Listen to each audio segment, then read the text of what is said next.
are you guys? It's amazing. There are 200 people on the other side of that camera and nothing in this room changed. I just see the three of us. Here we are. Hi, everybody. Jeff Bundschu, Gundlach Bundschu Winery, Keith Emerson, Jeb Bundschu.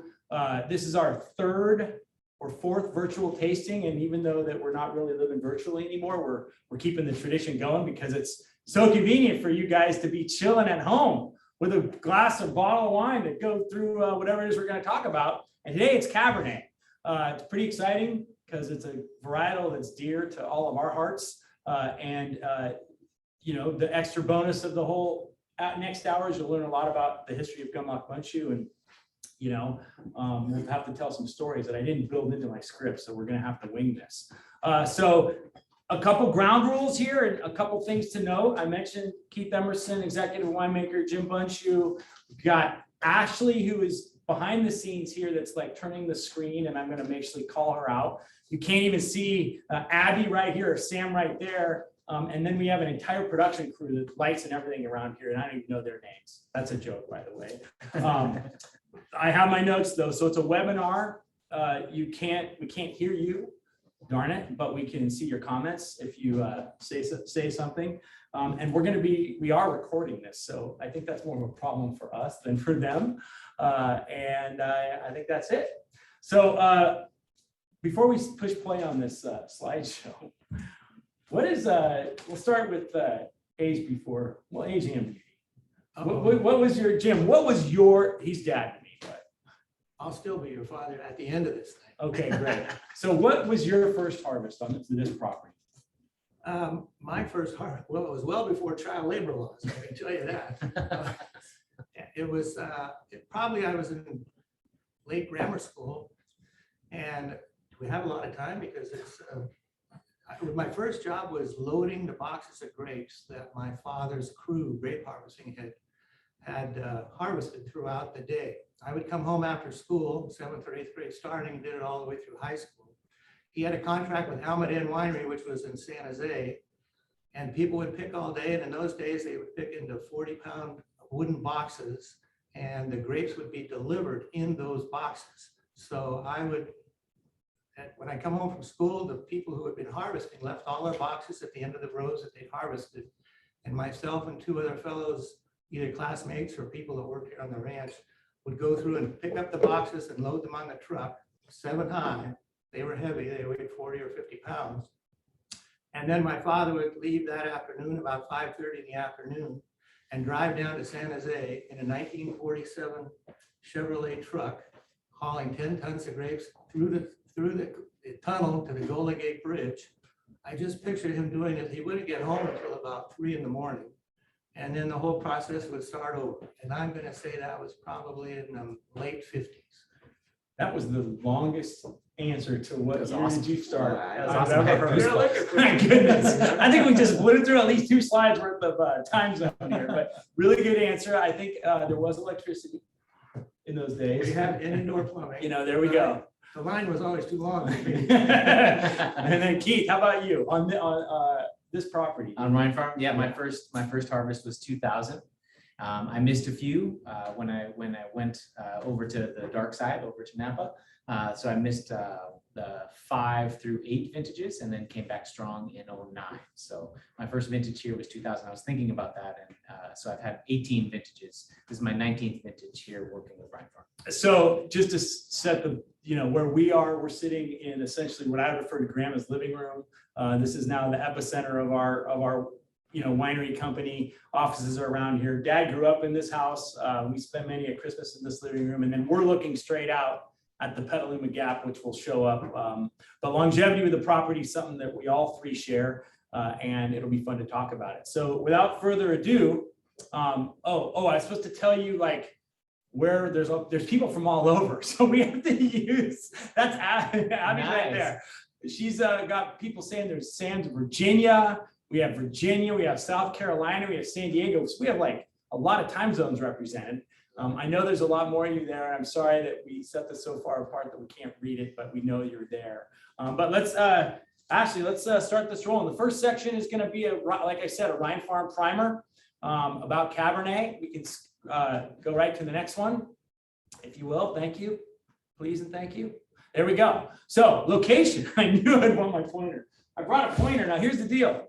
I can't, you can see the pointer, but you can't see the map, what I point at. But I kind of need to know what I'm talking about. If you take a look at the GBW there, a couple things to know on the, I'm going to start at like the top of an upside down wedding cake and work down to where we are. Notice how close that GBW is to Napa. That's going to play into later in the discussion, but like it's right there. If you want to think of it in the context of Northern California wine country, it's literally just about the halfway point between Calistoga on the northern end of Napa Valley and San Francisco, at least at the Golden Gate Bridge. It's at the southern end of what we call wine country, definitely the southern end of Sonoma, and just over the border from the southeastern corner of Napa. Next slide, please, and thank you. That's a picture of Rhinefarm as it is, looking essentially with the coast at our back. Again, look at the Napa names up there. That's because from this perspective, it gives you an idea that if you were essentially in St. Helena looking north, you'd look over your left shoulder and we'd be down the mountain range. That mountain range is the same mountain range. It's called the Mayacamas. It goes from the bottom or the top of the San Francisco Bay, about 60 to 80, 65 plus miles, depending on who's talking, all the way north. And we're at the southwestern facing slope of it. And we didn't highlight it, but we're going to be talking about essentially a slope of that vineyard there, essentially the right-hand side of, from our perspective, where our Cabernet is grown.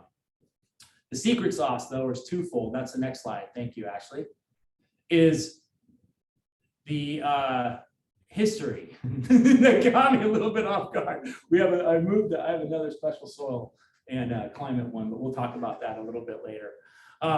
The history of Rhinefarm effectively is this time. If you take a look at the left-hand side of your screen there, that is the perspective from the same perspective, essentially 100 years apart. I think we're actually looking down at that. We are right now.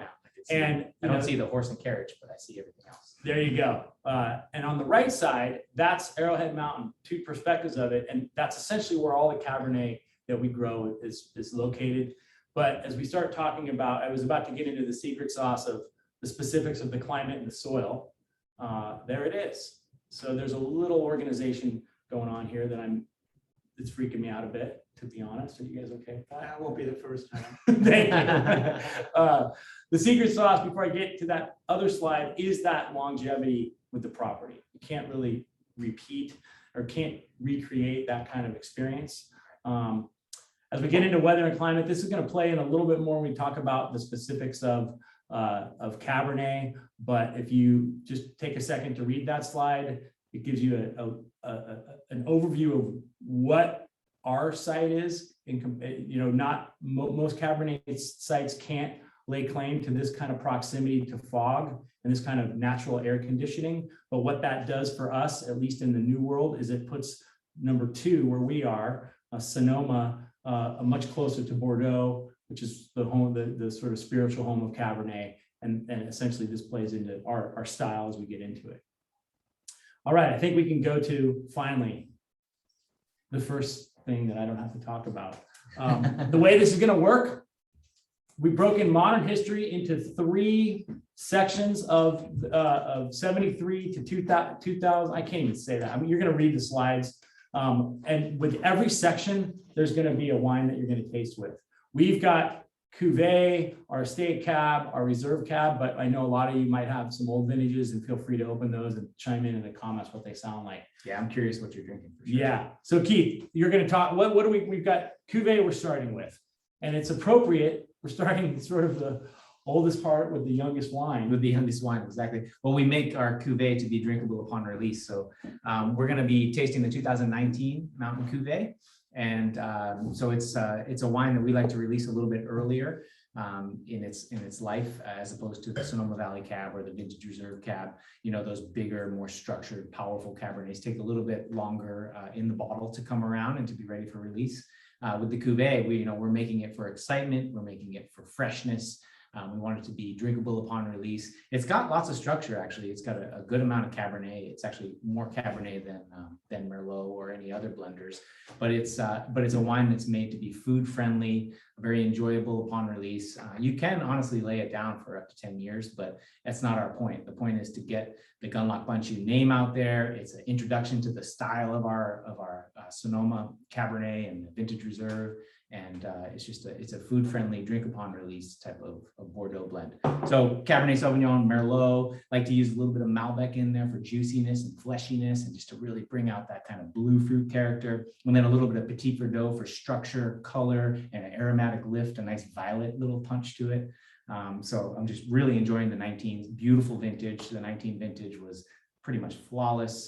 We've had, our share of great vintages, but the 19 in my mind really stands out as just a superior vintage over others. And so hope you enjoy this 19 Mountain Cuvee. I'm gonna take a quick sip myself.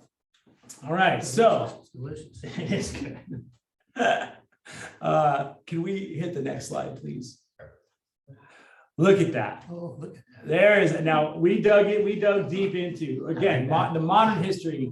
We'll define that as 1973, which is essentially the first vintage after the property had been a working vineyard for a long time, but the winery itself had been shut down. And so essentially, Dad, I've got a list of questions for you that I want to understand about you in that position, and you're being recorded here so that we can all learn and then repeat this. Well, then I'm only going to speak in 3-word sentences. There you go. So why, the big question is why?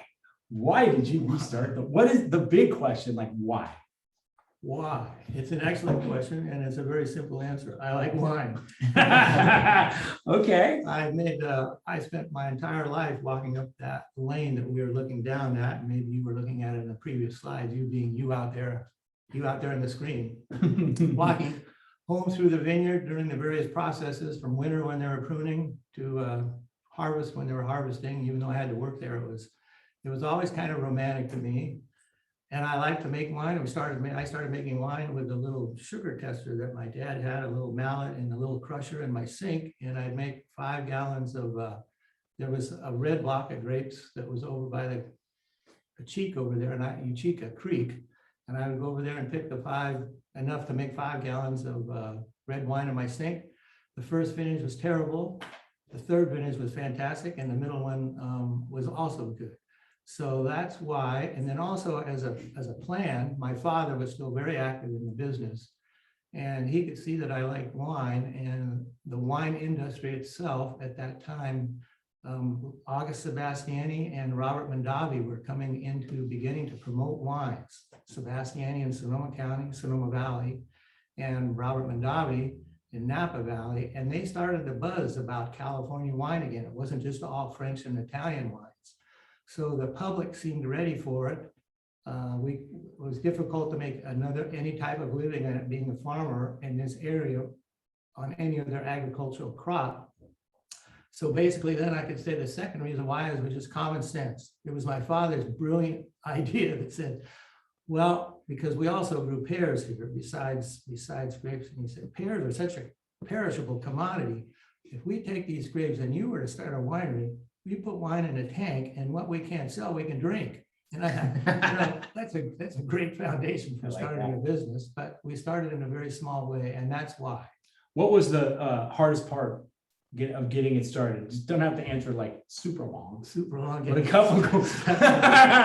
But I have a couple of really interesting questions. I'm interested in. I just want to get through it. Figuring out what to plant where, or what to plant. I didn't even think about where, because at that time we didn't have the knowledge. So what to plant, trying to get equipment. Our first stainless steel tank came from Folsom Prison, where they made tomato sauce at Folsom Prison, and they put the tank up for sale. So we went to Folsom, and it was I'm cutting a good story short. Picked up the tank in Folsom. Then we bought a redwood tank from Harry Parducci. What about the presses and the crushers? Where that? They were all little they were mainly made in France and Italy, and there were no American producers of those. They were on the East Coast, but they weren't available here commercial. So it was by hook or crook. And it was kind of like the gold rush, because we weren't the only ones to get the idea that, hey, we can make a living growing good grapes. They also knew that in Napa by now and also in Sonoma County. So there was a land rush for equipment. So it was, you couldn't always get what you wanted initially. Back in the day when I was like early 2000s and we'd have some of these old presses and old forklifts and things like that, the line was always, if it would break, I'd say 1858, man, the thing came from 1858. So it actually did. All right, so if you notice, that's Jim and his father, Toll, my grandfather, with the hat on there. There's the winery being rebuilt. There's some vineyard redevelopment. So there was a lot of work being done in those. The next slide, Ashley, please, is some more pictures.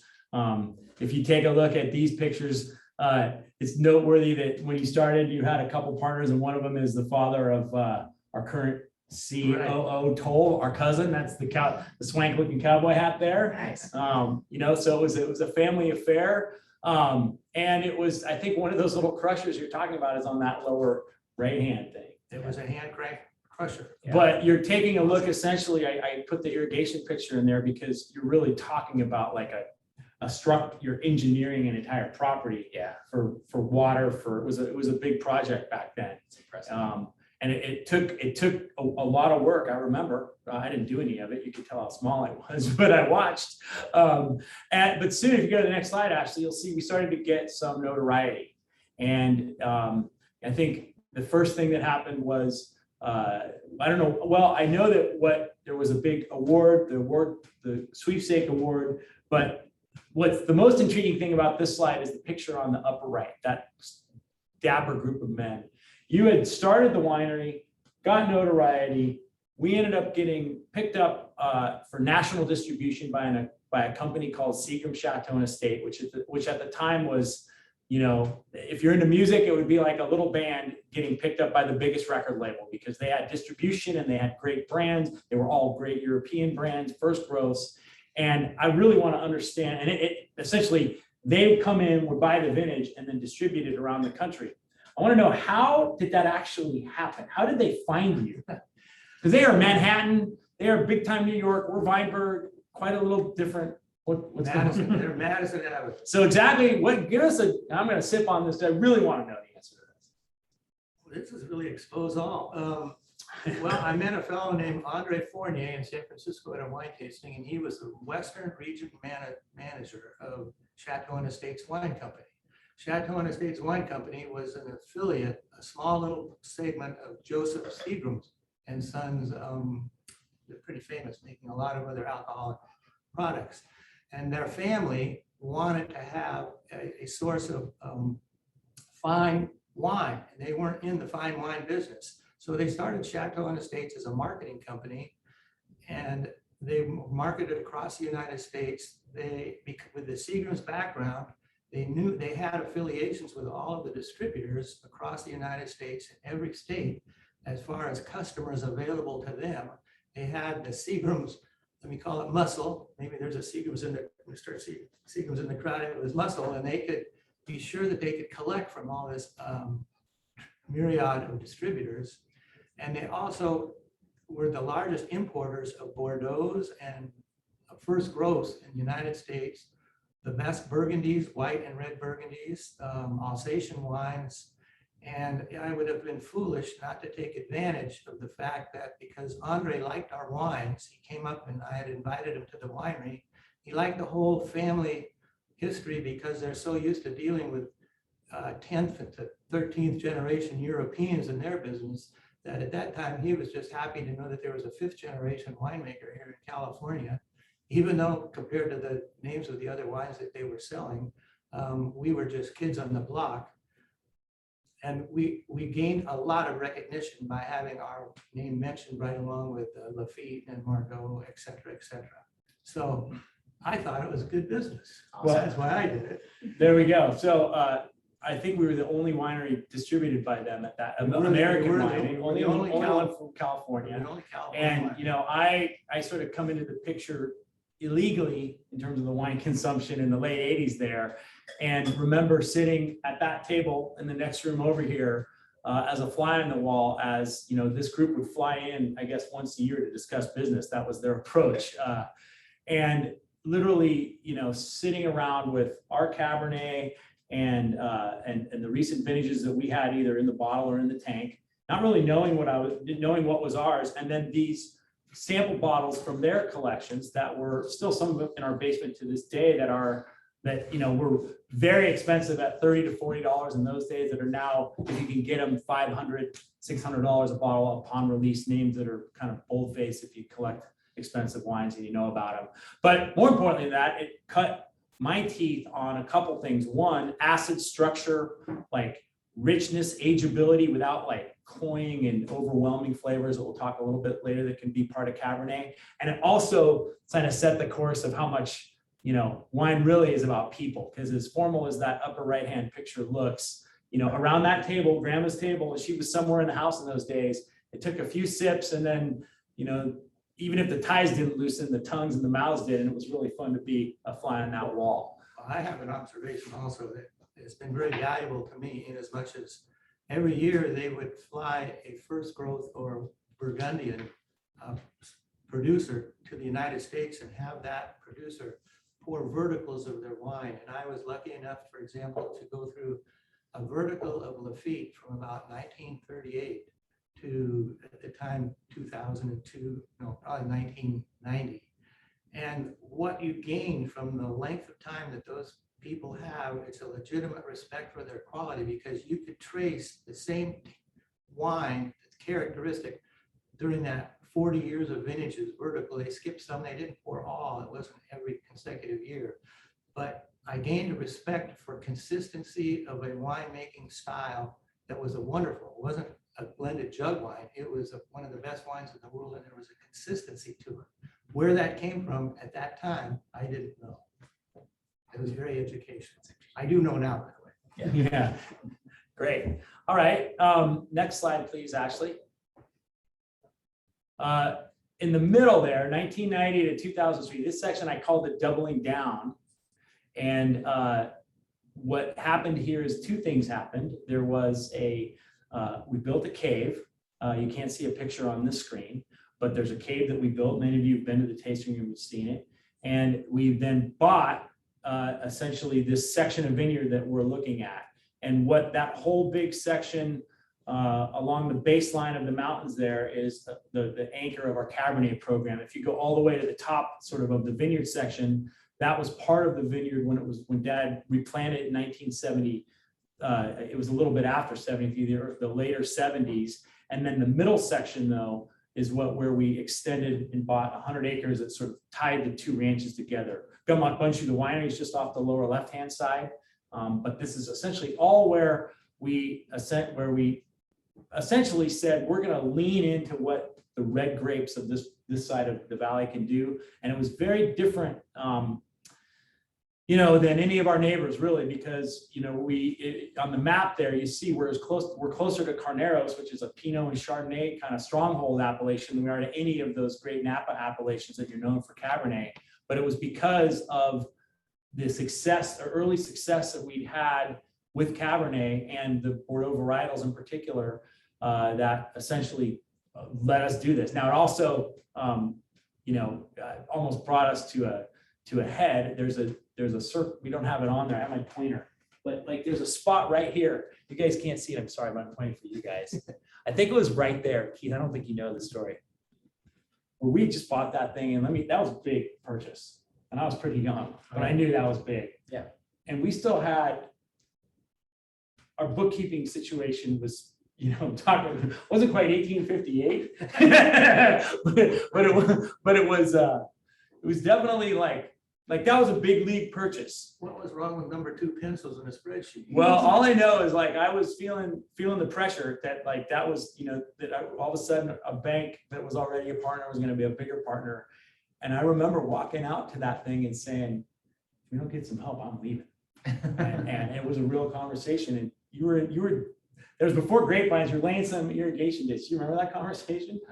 You're blocking out. I can see it right now. I came out of that. I was frustrated, but family businesses are interesting because it sort of, you need to be nudged. And it's funny, I was doing all the nudging in those days, and now I'm getting my ass nudged constantly today, but excuse my French. That's essentially what that looks like. Is this, I hope this is, I guess it has to be 21 and up podcast or whatever this is, because there's, and we're drinking wine, claiming a podcast. But just the difference there, I mean, we're looking at the bench essentially, you know, those the blocks that look furthest up and closest to the tree line there. Those are the highest elevation blocks on the ranch. And then as we move to the left off your screen, we get down to the lower elevation blocks, and the soil is completely different down there. That's where we thrive on, you know, Chardonnay, Gewürztraminer, Pinot Noir, things like that. When you're up there on the bench, you've got this rhyolitic ash, these volcanic soils and whatnot. That's where Cabernet, Merlot, and even our Zinfandel really thrive. So it's like two different ranches in one, and that's what's so awesome about Rhinefarm. Go Boss. Yeah, there's so much to talk about on that slide. Let's get back to that ditch part. All right, let's do the next slide, please, Ashley. So that was essentially that was like the investment, the capital investment, that period. And I'd say, you know, by the time, Keith, you came in as an assistant winemaker, I think 2000, you said, and got to watch. I was going to ask you, you kind of watched from the sidelines as we started to just integrate that. And what was your memory of those days? You didn't have the reins. There was a winemaker here. You were clearly showing your chops as having talent, but you were fresh out of Davis and I think Cake Bread before that. What did you think, knowing that we were taking that on and, you know, from afar? It was exciting. My first vintage was 2000 here, and it was great. You know, I came in, loved the crew, loved my boss, and we did a great job making wine, I thought. But when 2001, 2002 is really when we brought in Phil Freeze and Zelma Long, and obviously Jeff just really wanted to sort of bring things down to a micro level as opposed to sort of macro level. So instead of huge, larger blocks, we were focusing on kind of splitting them up into sub blocks. Yeah, we'll talk about that in a picture. Okay, cool. And then, you know, irrigation management completely changed, and then communication between winemaking and vineyard changed as well. You know, just making sure that the winemakers were a little bit more involved in the vineyards, and you know, we took baby steps, and it took a long time for that to happen. But it was such a good thing, I think, for wine quality. And nowadays, I mean, it's huge. We're going to dive into that a little bit. Yeah, I won't go too far. What are we drinking right here? We're drinking the Sonoma Valley Cabernet Sauvignon, the 2018. So let's take a look at that real quick. And I'll tell you all kinds of stuff as we keep going about the transition and how things have changed in the vineyard and in the winery. But the 18 cab, so 18 was a great year. It was bountiful and beautiful. We were able to make a lot of wine, and we were able to make wonderful wine. It was one of those years where you could be patient and you didn't have to bring everything in all at once. Mother Nature was not knocking on your door telling you you need to pick right now. It was one of those vintages that you could just kind of be patient and, okay, I'm going to schedule it out slowly and surely. We're going to get this all in. But there was a lot of fruit. And so filling every tank you could possibly imagine, emptying tanks just to fill them the same day. But it wasn't chaotic at all. It was actually very organized, and thankfully it was a nice cool fall, so that we were able to, you know, throughout October, we were able to slowly bring in all these Cabernets. So we got juiciness, freshness. We got, in my mind, this is a Cabernet that is it's enjoyable. Like I said with the Cuvee, it's enjoyable upon release, but it's also going to age. I mean, we've tasted these cabs from these vineyards, from these blocks for years and years, and this is definitely a 15, 20 plus, you know, year ager. But it's got a little bit more cassis, a little bit more black fruit profile than the Mountain Cuvee. It's a little bit darker. The Cuvee is more in the reds and blues, in my opinion. And this gets into the sort of the blacker. So I get a little bit of graphite. I get the beautiful violets, which always comes from I call it La Paz, but it's that sort of bench on Rhinefarm. And it's so it's violets, blacks, and all that kind of stuff. We like to use a little bit more new oak than the Cuvee. So this is more like 40-50% new. And then from the oak, we're trying to get some of those sort of little bit of vanillin characters, maybe some mocha and cocoa and things like that. But the wine itself, I think the texture, what's interesting about this ranch being a cool climate Cabernet vineyard, it's got firm tannins. You know, we've got wind coming from the Petaluma Gap, and we've got a lot of marine layer, marine influence coming from the San Francisco Bay. And so the skins get really tough on their own. They want to get really tough, and they're resistant to that wind and that fog. And so it's wonderful for us because they're loose berries and they're small berries and loose clusters.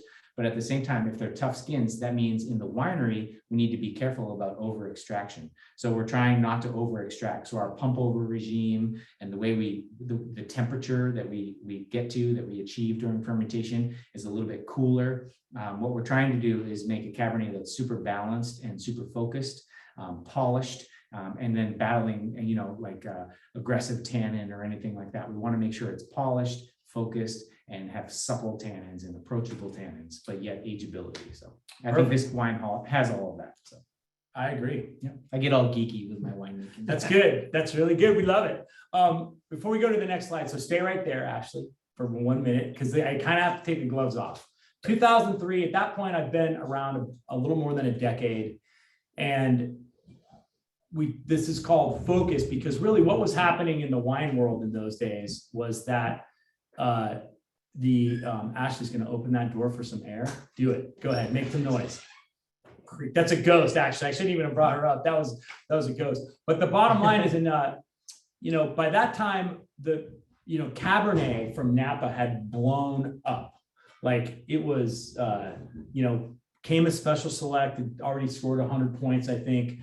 There was sort of what, modern people like to talk about, the Parkerization, which bottom line is Robert Parker was a great critic and a thorough critic. And, I am a big fan, but he liked the wines he liked, which tended to be by California features, really by at least global universe. He liked his California wines like big, ripe, what really translates to kind of rich, high alcohol, not a lot of nuance from my perspective. And I was pretty frustrated with that because we're down here, we're not in the warmer climates, but I knew what great Cabernet was. And, from that early exposure and ongoing exposure to Bordeaux wines. And it was like, how do we get there from here? And the way that this estate works is it's cool enough that you have to do it through micromanagement, because it was not just like get everything right every year evenly and expect the wines to be sort of consistent that way, because,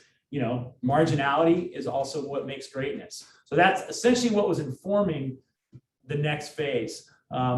Before we talk about the details of how we brought that in and what the people we help, I'm going to talk about Phil in a second here, but just let's go to the next slide. And Keith, give us a 101. The whole core of this is like ripening. And my questions are basically like, what does it mean for, like, this is just 101. I'll get to the stories in a second. What does it mean for a wine grape to be ripe and ready to turn into wine? Okay, yeah, it's not just sugar. That's a great question. It's not just sugar. It's about acid, pH, skin and seed development, sugar level, of course, bricks, but it's a combination of things. And then flavor is really important as well. So we're looking at these blocks, we're looking at these clusters, we're looking at these berries, these grapes, and we're saying, okay, this acid level seems a little too high, but the sugars are rising. They're going fast. It's maybe a hot year, a year where the sun is intense. And so it's like, all right, it's got the sugar, but that acid is way too high. And you know what? The seeds are still green, and you know what? The skins are still a little bit chalky, a little bit sort of, I always say like talcum powder, like they're not resolved. And so we need some hang time. We need to put the brakes on. Let's give it 8 gallons, which means 8 gallons per vine of water. And let's revisit it on Monday, and then we'll come back and we'll decide if it's ready next week.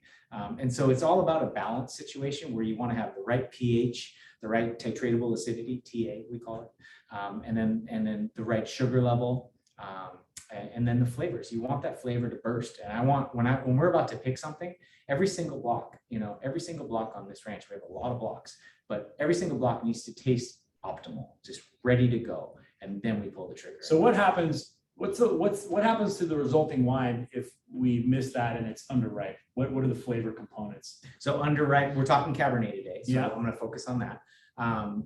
Underripe is vegetative, kind of herbal notes, maybe some green bell pepper or some, just the more, not that, like I love dried herbal. I love dried like chaparral and dried lavender and those type of things. Those are gorgeous, but I'm talking fresh, like jalapeno or bell pepper.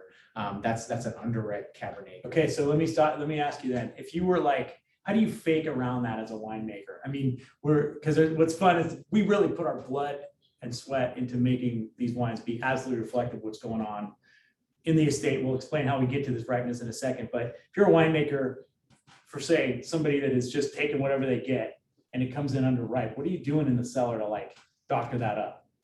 We have our methods. So on the flip side, what's a wine taste like that's overripe? So overripe is more like a pruny character. It's going to be something that's maybe a little bit more stewed or more like a cobbler type of fruit in a cobbler. It may be a little cooked, if you will. And then the alcohol is usually a lot higher, and then the pH is higher and the acid is lower. And so we want to make sure when we're picking our Cabernet and all of our Bordeaux blenders, we want to make sure that we're dialed in and we've got optimal ripeness. I preach it all the time, optimal ripeness. There's a window there where you are optimally ripe, and then there's underripe and there's overripe. And so we try and capture optimal ripeness all the time. And that will mean that the skins, the seeds, the acid, the pH, and the sugar, of course, that they're all just in line exactly what we're going for. So, okay, yes. May I say something? Just a Yes, second. Being the guy that's been growing grapes for a long No, time. no, I mean, for all of you who are still sitting there, hopefully enjoying some wine. Having tasted wine, again, going back, walking up this road, tasting grapes all my life. When I follow Keith around, or a good winemaker, and I love to belittle winemakers, it's just in my nature. But on the other hand, I totally respect them, because sometime when you're out here in California visiting the wineries and the grapes are ripe, get permission from the owner and walk through and taste the grapes themselves. I follow Keith around, and what he just explained is magical to me, because I don't have the same palate that he has. I don't have the molecular structure of my tongue. I don't know what I am. I'm pretty sad not to have it. He's But just a tricky. good winemaker has that, and he can go through and actually taste and predict the wine as he's tasting the berry in the vineyard. And that is magical. And I'll pat you on the back. for Thank you, that- Great. That attribute. He knows. He's just tricky. No, So Typical Jeb Bundschu. what happened here is that I wanted to do that because that is like what happens at the vine level from an infrastructure, from a philosophical approach, to apply that kind of thinking about ripeness to the vineyards that we had that were really formulated on, next gen thinking circa, again, 1980. It was an overhaul. And what I wanted to do was figure out, how do we build on what Dad had established that was already kind of leaning into what it needed to do, deficit irrigation, like the things you do that in those days made the most sense, like stress grapes to get the most flavor out of them. Yeah. But, all of a sudden my eyes were on the best Cabernets from California, and most of those were happening in Napa. And I went over there, and we, that map we pointed out, our proximity to Napa. When you live in Sonoma Valley, of course, we're part of Sonoma. It's the most historic place in California and right here in town. But culturally, you go to the store in Napa. If you're me and you go to the Catholic high school, you go to high school in Napa. And because it's the only one in town, every Italian there and one German is there. And so there's Mondavi's there, there's Coppola's there, there's winemakers all over the place. And it's where I had a sort of an epicenter of wine connections as I was, figuring out how to take it to the next level. And it was in Napa that someone introduced me to a guy named Phil Freeze. He went to Purdue with an undergrad in bioengineering and then a doctorate in, I have it here, like biochemistry from Davis. But most importantly, he was the vice president of winemaking at Robert Mondavi in the peak of it. Dad mentioned Robert Mondavi, in the early days. Well, by the time I got to him, he was the epicenter of wine, really in California, but certainly in Napa. And, he was only matched in his sort of hospitality as he was in the attention to quality that he was doing. And so Phil Freeze, you know, I remember while he was there, he had an 11,000 case winery himself just for R&D. He planted all Tokalon vineyard. He planted the Opus One vineyard. He basically had fingerprints on today some of Napa's best vineyards. And he, luckily for us, had moved on from Robert Mondavi and was running his own consulting business. So we brought him in, you know, with Dad's permission, essentially, to say, okay, we want to go from, you know, good. And really at those points, our wines were good and we had a couple great vintages, but how do we get to the next level? And he essentially taught us at an actual level, you know, what ripeness was, and more importantly, how to get it. And not just at the vine level, but how we needed to rethink about and reformat the infrastructure of our entire vineyard in order to make sure that we could get that level of ripeness on every block. You can go to the next slide, actually. So Keith just talked about what it took to, you know, what the importance of ripeness was. What was happening before sort of the Phil Freeze era was that the vineyard was essentially 16 blocks. You could see on this thing, the sort of the maroon colored is all the Cabernet. And in the old days, that would have all been basically bunched together, treated as one sort of big block of Cabernet. And it may not be completely accurate in this particular map, but in general, it was divided. And the driving factor was really, you know, economic. Like, what was the driving factor basically of a lot? It was like, pick it, keep the farm. You know, you laid out a vineyard and you treated it in a way that was economic to what the vineyard needed to succeed as the first priority, as opposed to maybe what the end wine, the nuance of the end wine was going to be. Is that a fair statement? Yes, University of California, Davis taught us. You plant a vine row so that it lays out to the topography of your vineyard, so that you get the straightest line for a tractor, the longest row you can get, because when you make a turn on a tractor, you're wasting time. You should be always in the row doing whatever, cultivating, whatever it is. So just lay your vineyard out so you get the longest rows so that you cultivate your vineyard more efficiently. Efficiency. And I also grew up at the time when early on in the 70s and even early 80s, there wasn't even varietal identification. That most wines were Burgundian style, claret style. It was Dick Arrowwood from Chateau St. Jean that was the first person to actually bottle a Robert Young Chardonnay separately in a bottle. Up until that time, all of our grapes just got lumped into, most of the grapes had just been lumped into general crushing large bottles. So there was a lack of knowledge of which type of vine grew on what type of soil and by then the number of rootstocks that were available to plant a vineyard on had multiplied also. So it was time to change. What's very interesting is, so that economic farming makes sense. The vine rows, like, it was all about spacing. It was everything was tractor size, efficiency.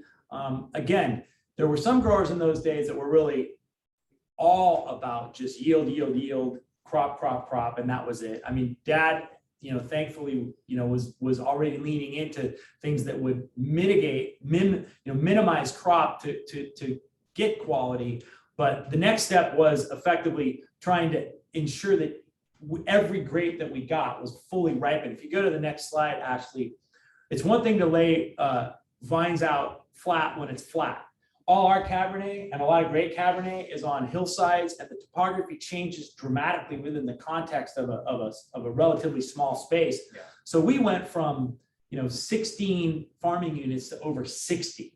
And that doesn't sound like a lot on paper, but it was, you know, 16 units, you know, you're picking 16 blocks, you're keeping them separate in the winery. And all of a sudden, like within the course of a couple vintages, we went to 60 blocks. And I remember Phil Freeze knew economically what that was going to do, because you farm them differently, you track them separately, you keep them separate, everything happens. And he's like, Jeff, you know, you should try this on one block. And you came, Dad, and it said, like, you know, we need to do this for the whole vineyard. And so in the course of like 2 vintages, we went from essentially a map you saw on that previous page. You don't have to go back there, Ashley, but all those little micro managed blocks, those have been big blobs. And then 2 vintages later, they were micromanaged. We've done, I was going through looking for pictures. We have these soil tests from all over the place. It was all about this sort of nuanced approach to reformatting our entire vineyard. Do you remember it that way, Dad? And why were you so gung ho?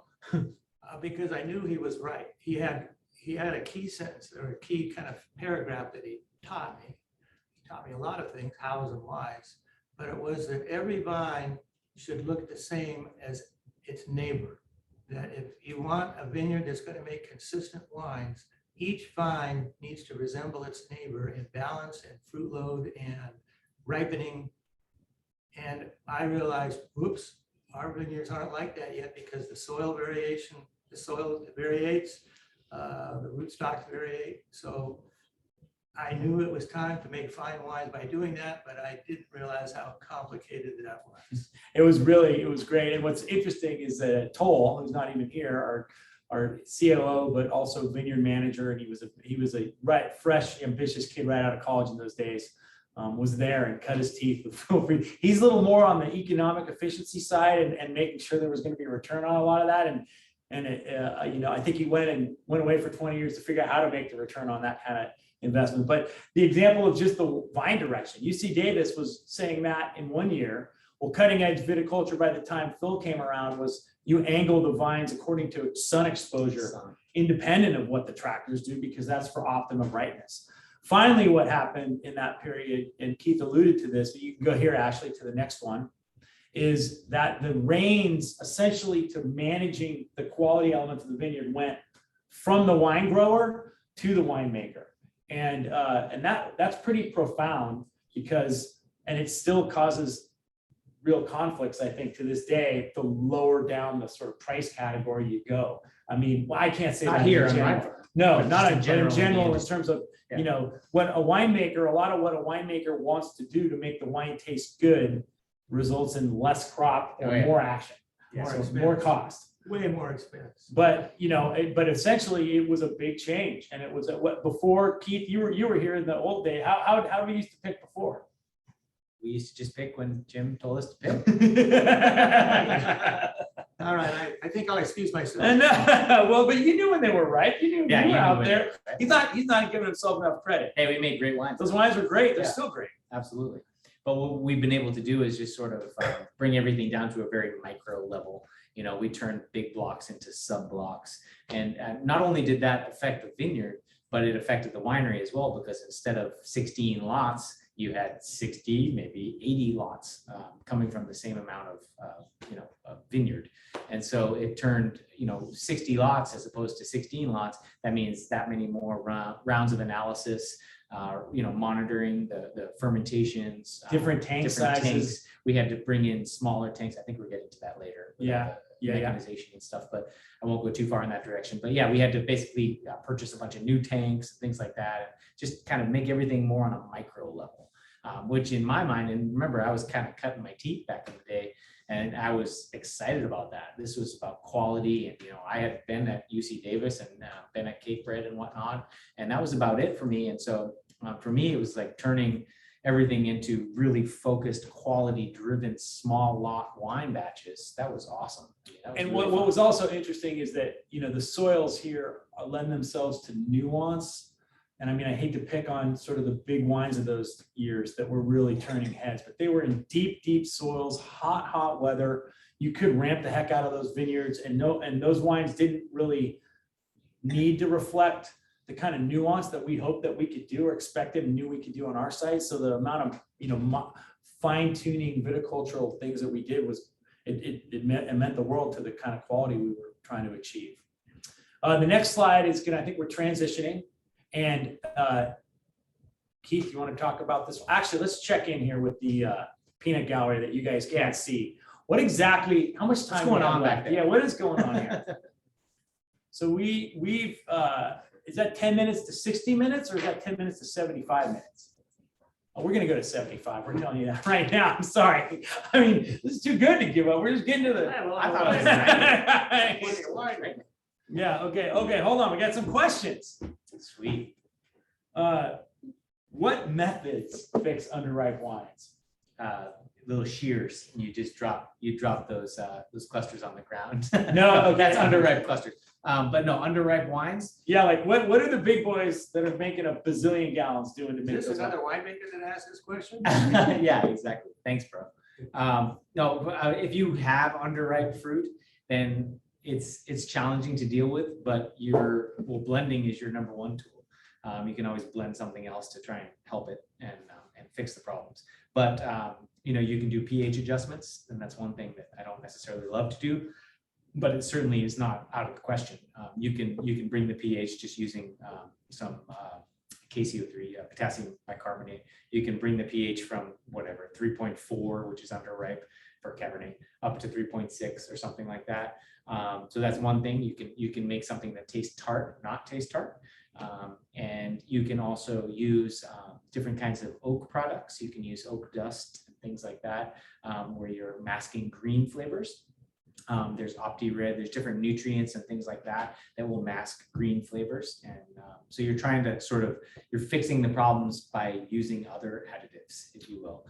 So you don't want to pick underripe, that's the key. So, I mean, what's interesting is there's a lot of talk about minimal intervention and a lot of talk. I mean, we talk about dry farming. Our philosophy is like best quality possible with as minimal intervention as needed. And, the goal is you have to employ all that kind of stuff if you can't get it right in the vineyard. Yeah. Flat out, that's people taking subpar fruit, different approaches to wine growing, bring it to bear, and then trying to put lipstick on it when it gets into the cellar. When you're talking about the wines that we aspire to make, especially, it's perfect lead into the reserve. I mean, it's what the vineyard is, what brings it, what makes it represent itself naturally, ripen naturally. And that's why I'm not afraid to even talk about irrigation. There's a lot of talk about dry farming. In our case, dry farming will yield wines that are not as good, let alone not as much. I mean, there's a whole lot of long ago, as an idealistic young guy, I lost my spirit for hanging my hat on any sort of it must be this way, except for good, and I mean good in for everybody around and what's at the bottom. A couple other questions. What goes into soil prep? That's very interesting. Again, it's all about cover crop, what we plant in between the vines. It depends on whatever the question is before you even plant a vineyard. Let's say a virgin field that's never had grapes on it before. Loosening the soil, adding, if you need to bring that, you want a nice neutral soil, so if the pH is acidic, which some of the soils were historically here, you want to adjust that. And then it's just doing a good job of preparing it, because when you're planting a vineyard, you want the vineyard to last for 30 years. And so you don't have much of a chance once the vineyard is planted to really improve the soil in any depth. In other words, more than 6 or 7 inches down. So when you rip the soil 36 inches deep, you can then have nutrients to the soil, compost, etc., that fall in the cracks. And thereafter, you plant the vines, and you're only cultivating 6 or 7 inches deep. And so you do the best you can to give nutrients to the vine. It takes years. The key is to do it before the vineyard is even planted. All right, so vintage reserve. In a few, you haven't talked about this one. No, I have not. So in an abbreviated version, I was thinking about this. Actually, I'm going to be truthful to this crowd here. Not that I haven't been this entire time, but there's been some lipstick on it. I've seen you do that. Well, we should, almost turn the order upside down, because when we talk about history so much, we kind of give a short shift to current, and here we are with a clock that's running down, and we have our best wine to talk about. So luckily, it tastes so good that we can't spend 3 hours on it. But in a nutshell, I mean, this is so good. This wine deserves its time, so a few minutes at least. Yes. So VR, I call it VR, Vintage Reserve, and the winemaking team, the whole production team calls it VR.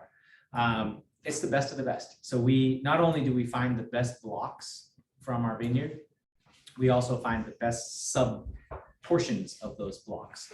And so literally the budget's a little higher, we literally can spend a little bit more money in the vineyard on these blocks, and we'll put in double polys, which is basically double irrigation lines, so that we can irrigate some vines and not other vines. And like Jim said, make sure the vine is consistent with its neighbor. You want to make sure that all those vines and all those little neighbors are consistent and uniform. and the quality level is there. They ripen uniformly. There's not, outliers that are weaker vines and outliers that are stronger, more vegetative vines. You want them all to consistently ripen. And so by using double polys, by using these two different irrigation lines, you can do that. You can achieve that within a few years of establishing these vines. You can basically make sure that it is more uniform. And so these are the cherry picked best blocks that we have on the estate. And we're able to, in the winery, they're 100% optically sorted. So we use an optical sorter on these. They're gravity fed. So instead of pumping these wines from place to place, we're using gravity. We've got a multi-level winery where we can basically empty out of a tank and fill barrels further downhill. And so you're using gravity. It takes longer, sure. And it's a little bit more difficult, but it works. And we're trying to take the pump out of the equation as much as possible, trying to not have any friction, any hard lines, any hard right angles or anything like that. Just, it's all about capturing the best of the best. And it's all about handling these grapes and these wines as carefully and meticulously as possible. So anything from the equipment in the winery, like I said, the optical sorting, louvers in the tank. We have these louvers that are connected to our racking valves, our valves where we're hooking our hoses up to. And so we're able to move juice and wine without moving skins and seeds. The skins and seeds are trapped. And then through the little louvers, the juice and wine can flow, and we can do pump overs and things like that. And we're not pumping skins and seeds through the pump where that chews them up and can get some sort of a bitterness and like a little burn in your throat, a little astringency. So it's like meticulous attention to detail, gravity flow, optical sorting, just the best of the best. And then we have a chance later on in its life to hand select the best barrels out of each barrel group. So if, let's see, block 10 West or block 11A1, if 11A1 has 15 barrels and 10 West has 20 barrels, then Joe and I and the team will go in and we'll actually select the best out of those barrels. We'll go say, okay, these 15, let's taste them all. 11 of them will make the cut. And these 20 barrels, all right, 14 of them are going to make the cut. So we've got 11 plus 14, that's our VR blend. And then things like Merlot, Malbec, Cabernet Franc, those are there for a reason. We like to use Merlot for, like I've said before, fleshiness, juice it up, kind of round out some of those Cabernet tannins. Malbec, Merlot on steroids, power, color, beautiful blue fruit characters. Petit Verdot, if we're going to use PV in the VR, it's for aromatic lift and violet, and it's for structure, and it's for color and acid. And then things like Cabernet Franc is for a floral, sort of a potpourri elegance. And so there's a reason we're using those Bordeaux blenders, but let's not kid around. It's Cabernet Sauvignon. So that's VR. Wow. Boom. That was awesome. I mean, geez, I'm fired up. All right. So damn. All right. So we called this I called this the never ending quest section, because the one thing, I've learned in my career at this point, when it comes to trying to make great wines, is that you never will achieve perfection. Meaning that, like, my grandmother, God bless her, she's around here somewhere, would always enjoy the journey. And that's really important when it comes to wine quality, right? Because you never get there. And it's like the way I tell, the people around here these days is look, it took a lot to get to 85. It took a lot more to get to 95% of potential, but we're going to spend the rest of our lives trying to get that last 5% of any potential, almost on anything we're doing, but especially when it comes to wine, where there is where the goalposts keep moving. And I don't mean the goalposts based on what you like. I mean, the goalposts based on the vintages changing, the vine age changing. We now have climate changing. So there's constantly what works today isn't guaranteed to work tomorrow. So how do we do that? You go to the next slide. It's the people. We have a value, in our family company value statement. There's a line in there that says something to the effect of we treasure people above all else. And as much as this whole presentation has been about wine and sourcing and all the sort of the biological components of what's going into the glass and the functional components, there's no substituting the fact that there are people behind it that have this incredible perspective. You've heard from Dad, what his was. Keith, I'm going to sing his praise a little bit and let him comment on it. But Keith worked here a couple of years. He outshone, at a young age, kind of showed what he could do. And then, not surprisingly, got picked up as a director of winemaking at a great winery in Napa that essentially allowed for him to get experience like on steroids. And what's interesting about wine, and I mean, we're at 2012, going back to 2002 when I was like chomping at the bit. My friends in tech, they were moving. I mean, that was the first tech boom. They were like growing big, moving fast. They could just recreate stuff at the top. And I'm like, man, we just have a vintage. We got to wait a whole year to do this again. So it's very hard to fast track any kind of experience in wine. And so it really takes commitment, time. You had a little minute though, Keith, where like a 5-year stint, I think, after you left here and before you became an independent consultant on top of it, that you went to Napa. Why don't you talk a little bit about what that did and how that impacted your approach to Cabernet? Yeah, it was like a university setting, honestly. When I left here on wonderful terms, and Jeff and Jim and the ownership team were so awesome to let me go to New Zealand and make some wine there for a little bit. I have this infatuation with Pinot Noir, and I needed to make some New Zealand Pinot Noir, which I think is gorgeous. And so I did that, and they were so great about that. I went to Vineyard 29 in 2005, and I walked into almost a university setting where there were 6 consulting winemakers making 8 different brands in the winery. And then there was the Vineyard 29 portfolio. So we were a custom crush facility, and we also made all of these other wines for other businesses, other companies. So let me just stop you right there to sing the praise of Vineyard 29. There are 2 kinds of people that sort of buy into the wine business. There are many people who do, but there are 2 kind of buckets, and this is me editorializing. There are the lifestyle buyers that sort of, made their nut somewhere, and they really love the idea of vineyards in their front yard, and they're happy to have a crop that can sell to, for whatever the average price range is for, a Sonoma or a Napa County Cabernet or whatever the varietal is. Or there are the people that have, in addition to whatever their day job success brought them, had a serious passion for wine and a real interest in like creating great wines. And Vineyard 29 was an example of the latter, where Chuck, the founder, who I've only met a few times, he built this microcosm of a winery. So custom crush is pretty common now in the context of like, there's a lot of people that do it. But his was so cutting edge that those 8 wine, there were 6 winemakers. There were 6 8 brands, 8 custom crushes. But literally, like, if we don't have to drop names because they're kind of, who knows? They're all the hot shots. They're basically all the hot shots immediately wanted to have their wines made in this place. Yeah. So as the director of winemaking, they weren't allowed to actually touch anything that they did, right? No, not at all. So it might have killed you, but every vintage you had 6 winemakers telling you how to make Cabernet 6 different ways from a bunch of different vineyards. That's the beauty of it. Is I learned what not to do. I learned what to do. I learned what maybe I should do in this situation. Maybe I should do in this situation.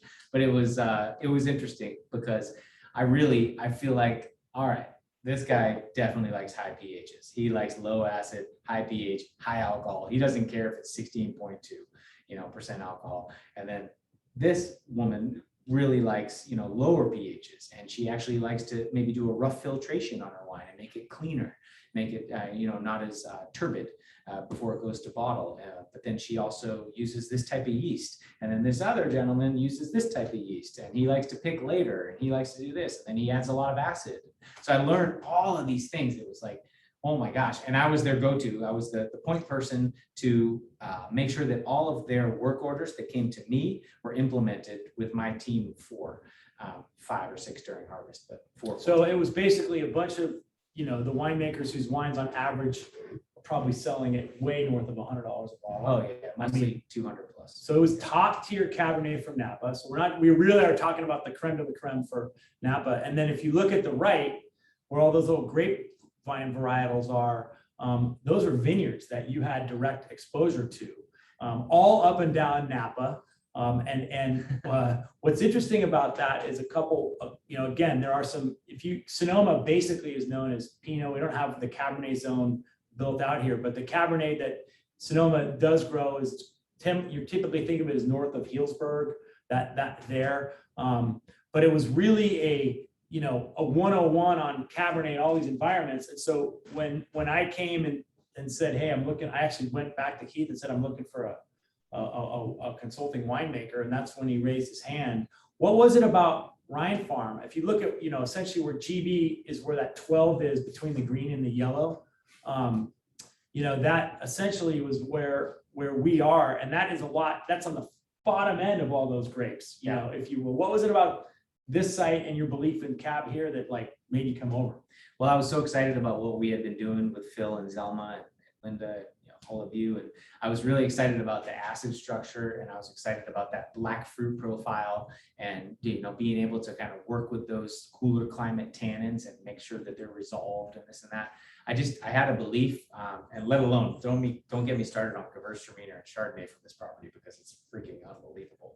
But I had a belief in that bench, it's just to my left here. I had a real strong belief that that bench with the rhyolitic ash and the tufa and all the volcanics and that southwest exposure, that afternoon light, that sun, I had a belief that Cabernet would thrive there, and I knew that we could improve upon it. And it was thriving, but I knew that we could improve upon it. And I just felt like the wines, you're looking at all those grape clusters around Napa County. Now you could probably double the amount of clusters with the amount of vineyards I'm working with in Napa. But they're just, as you go north, the pH gets higher naturally, and the acid gets lower, and the tannins get a little bit more kind of supple and not as firm. And it just the sugars get higher. And it's a different style of Cabernet. And what I really love, and what I like to personally drink, are these Cabernets with a lot of varietal expression, a lot of, to me, it's a firm tannin profile. They're incredibly ageable. It's, cooler climate Cabernet. If you go across just vertically to the east a little bit, you see Coombsville. There's a couple little grape clusters there near Napa, just to the right of that Napa dot, that red dot. And that's Coombsville. And I would compare our ranch to the Coombsville ranches that I work with. And in Napa Valley, Coombsville is considered the coldest climate Cab. But it's this blue and black and violet, beautiful wines with great acidity, natural acidity. We don't have to add acid. I guarantee you, whoever's making Cab up at those top vineyards up near Calistoga, you're adding some acid to the fermenter, and you're definitely manipulating it a little bit to make sure it's a balanced wine. And there's nothing wrong with that. But here it's natural acidity. It's what the vineyard wants to produce. And I love Rhinefarm. I love it for all these varieties that I'm looking out at right now, which is more the cool climate stuff. And then I love it for Cabernet, which is just that way. So we're running out of time, so I can't say too much the praises of Toll and Joe, who are in the other pictures. But, you can't really make wine without extended exposure to sites. In my mind, that is the fundamental, a core thing is you don't really know a vineyard unless you've worked at, a minimum of 6 to 7 vintages in my mind. And if you don't believe that, go to Europe and talk to someone in Italy, Yeah. Spain, France, wherever. They'll tell you what it's all about. If you haven't been working in that vineyard for 15, 20 years, you don't know anything. So that's Ashley's way. That's the first time she's actually pushed it ahead of me. So that's her way of pushing. So look, of course, we're getting to the technology. You heard Keith mention it. Part of it now has been, we're not a technology averse company. We're 164 vintages this year, but we're leaning into any technology that can enhance what we're doing. Again, enhance the natural capacity of the fruit to bring itself to bear on our site. And that includes the optical sorter. It includes a lot of essentially micro analysis of what we're doing. These machines are essentially allowing us to, when we pick vineyards, to make sure we're only bringing in the perfect berries. We have essentially everywhere you look, there's some sort of technological advance, whether it's the lubes in the cave, whether it's the optical sorting, whether it's some of the equipment we're using in the lab. But it all comes back to this last slide, or maybe there's the next 2 slides. You can go now, Ashley, and see what's next. Place. Because no matter what, you have to come back to where you started. And this, well, Jeb Bundschu can take a little bit of credit because this is a part of the vineyard that he did add to the existing, but it's contiguous to where we started. This goes back to 1850 and Jacob Gundlach, and when he came around and essentially set up camp right in this place. And you really can't beat it for what we're trying to do. We got really lucky. It's as though There's a lot of vineyards and a lot of places that a lot of, immigrants landed from 1850 onward, and he sure landed in a good spot for us. And then I think that with some luck and a lot of hard work, we're keeping it going. So 164 vintages later, here we are. I think there's some questions. And here's what's interesting about this. I like to have a good time, right? I like to yeah, exactly. Thank you. But there's a juxtaposition in the wine world where you kind of, if you're going to dive into what makes wine great, it takes time and it takes detail. It really does. And so one of the biggest challenges I've had from 73, because I was alive all the way to now, is still, of course, I want to come on, I want to play music, I want to DJ the next party, which I will, whatever it is. But I also want these wines to be recognized for how great they are, and we need to kind of dive enough into the details so that you can get that. So we're not going back when we talk about quality like this. Couple more questions. Someone's drinking 92 VR and 85 cab. Nice. With cab, how do you get more red fruit versus dark? Is it sight or pick decisions? Both. Yeah, it's usually Good dark. question. Great question. Yeah. Good vintage. Good vintage. Somebody's keeping up. See, I don't care if there's only one left. We got one left. Thank you. Mostly sight. That's mostly sight driven.